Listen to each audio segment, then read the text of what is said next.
Senhor presidente, nobres colegas, gostaria de utilizar uma frase aqui da vereadora Andressa Marques. E ela falou o seguinte: a esquerda é minoria.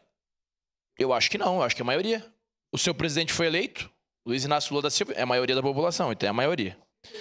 Não vamos... Aqui a Rose, não vamos banalizar a democracia. Concordo, vereadora Rose, não vamos banalizar a democracia. Hoje nós temos um parlamentar eleito pelo povo preso. Preso político. Daniel Silveira. Então, se a senhora não sabe, temos esse preso político. E eu vejo aqui a esquerda, a extrema esquerda, né? Assim que eu vou intitular. Então, acuse-os do que eles são. Vamos chamar assim. A extrema esquerda faz um discurso totalmente demagogo.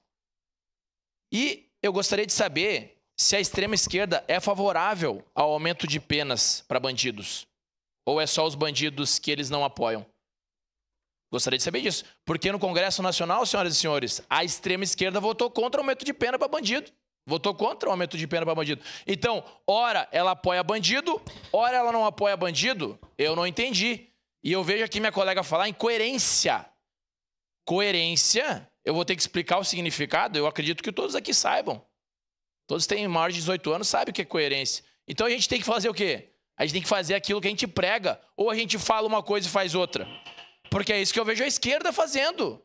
Ela fala uma coisa, mas faz outra totalmente contra. O que está acontecendo aqui? É só o discurso? Eu falo aqui que eu defendo a democracia pujante, e aí saiu lá fora e não é nada democrático. Ou é democracia sempre ou não é democracia nada. E aqui meu colega citou exatamente isso, é o sapo na panela. Aparentemente é uma democracia.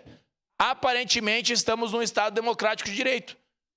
Ninguém vive de aparências. Eu quero a realidade. E a realidade não é essa. Obrigado, presidente.